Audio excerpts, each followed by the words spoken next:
All right, hey folks. So today I'm going to be talking about the concept of having a little of what you fancy in your diet and some of the implications of that and how it's not quite as simple as it first appears.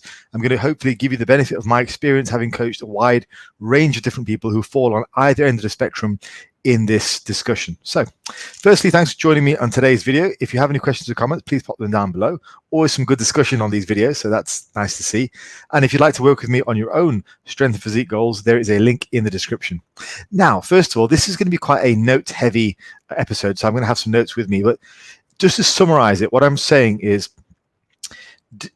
dietary models vary massively in terms of who they're aimed at.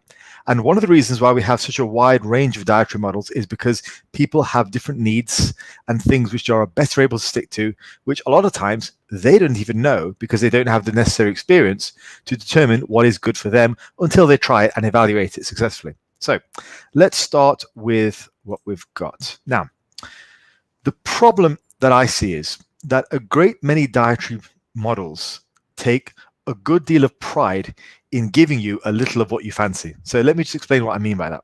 What I mean by that is offering you, built into their dietary model, the chance to have whatever you like on a day-to-day basis. So if it's chocolate, if it's cookies, if it's ice cream, all that kind of stuff. And I've done it as well. I have diet models where that is perfectly permissible. But ultimately, the most flexible approach is one which recognizes your own individual needs. And for some people, that's great. For some people, that is horrendous. And for yet others, somewhere in between is what they need. And I want to kind of help you guys dissect that by really shining a light on all this.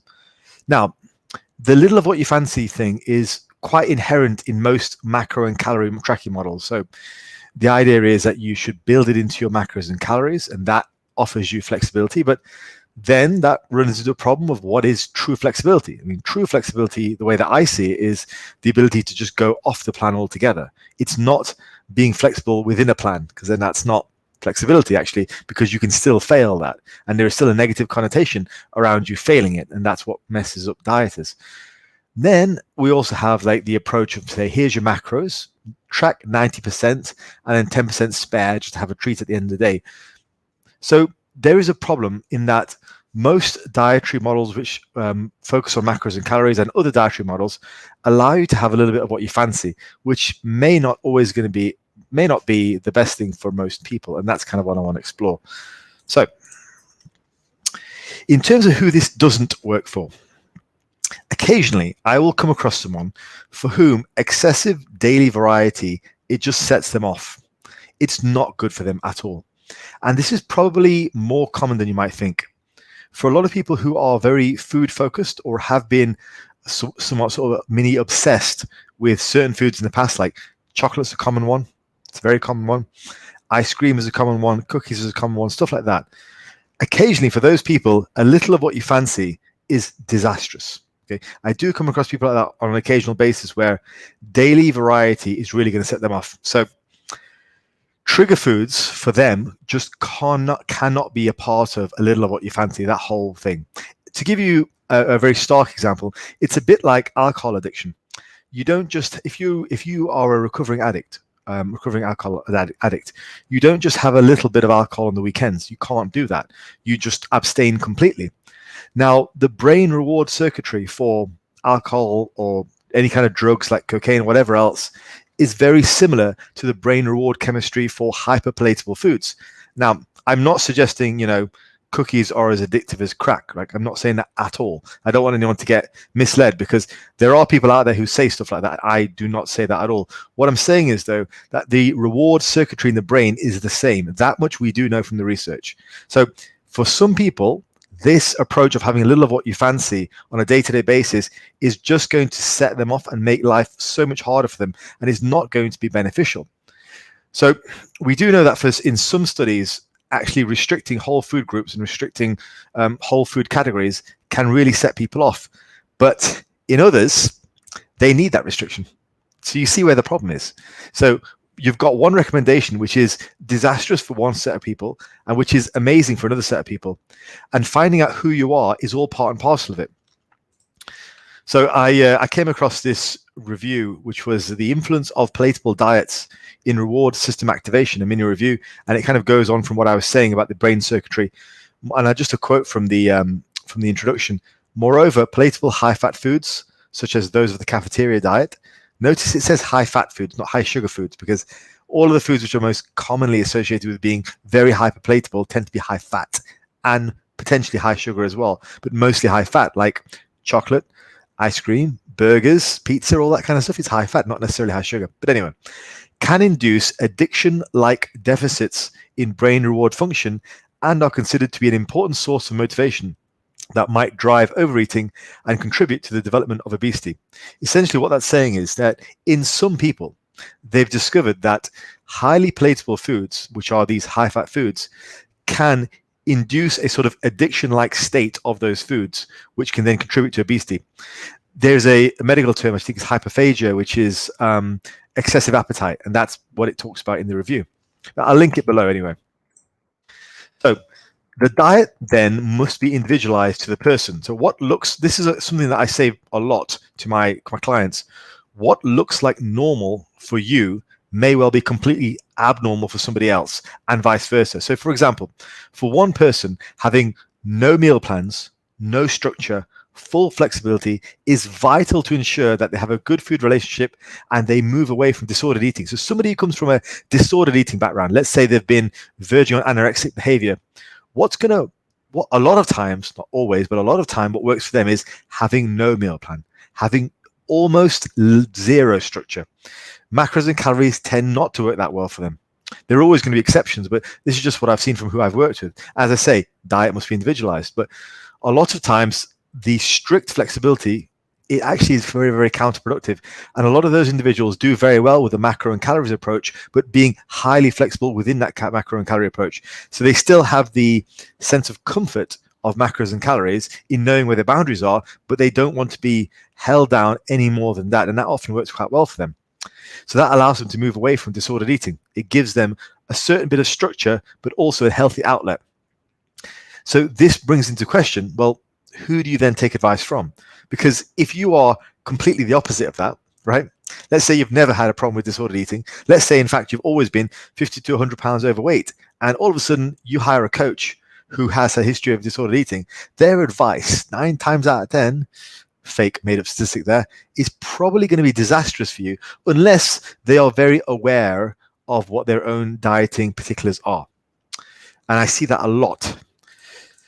So if we flip that on its head, very, very strict structure with very, very limited flexibility may be the ideal route for another type of person. So somebody, let's say, who's been very, very much overweight, been 50 pounds to 100 pounds overweight. Okay, there are people who I've worked with who have lost that amount of weight. There are people on my books who have lost 80 pounds of body weight with me, multiple people.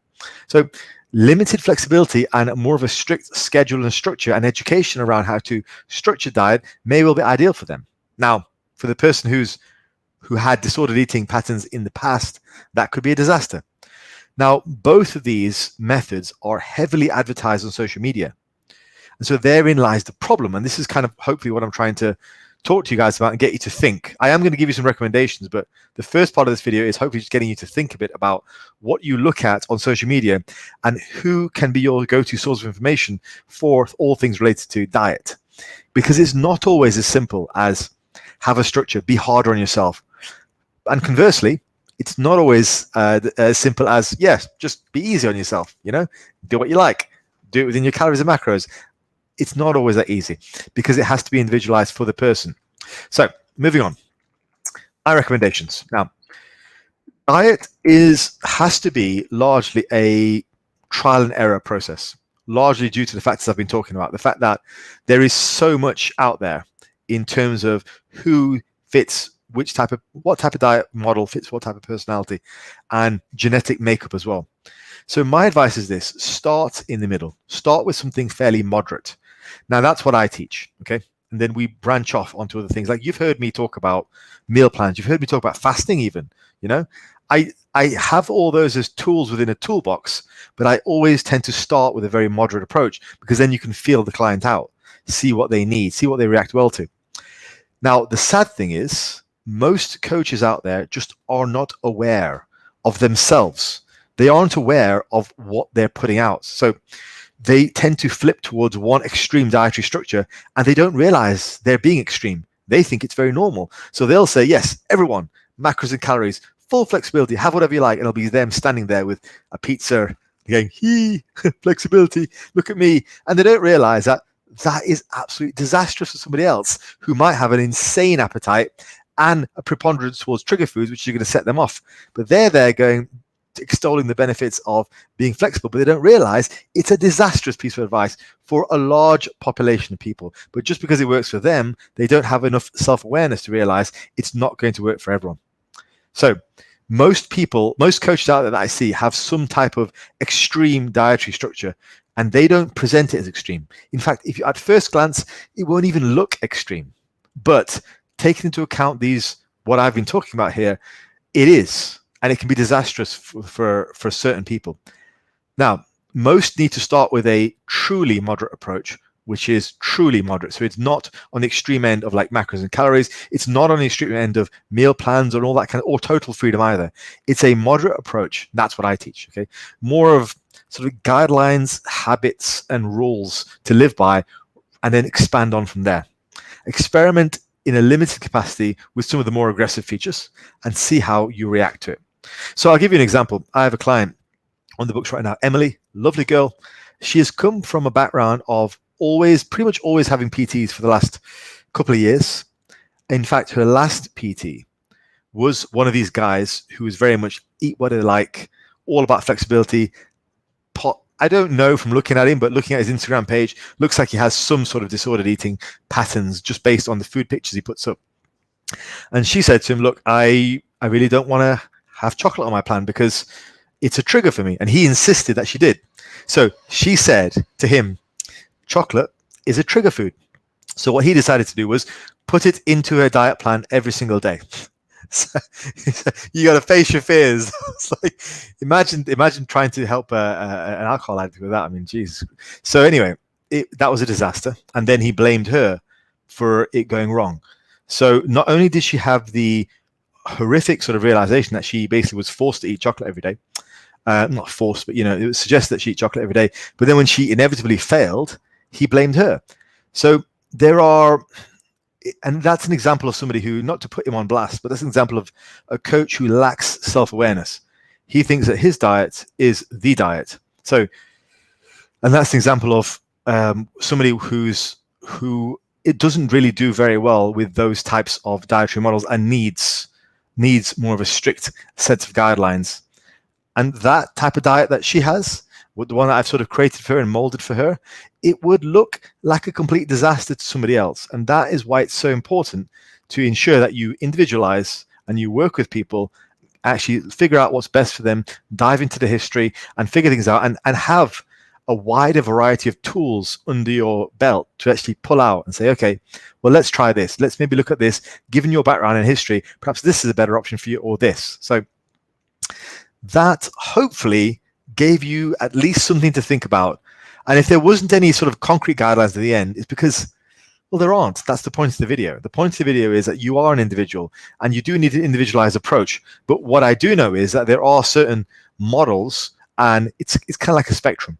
There are certain models along the spectrum which are going to work for you, which aren't. It's a case of finding that, generally starting off in the middle works, then trying more extreme approaches from that usually helps you settle down to something that works for you. And ultimately, that's what you want, because you want something which is going to work for you for life.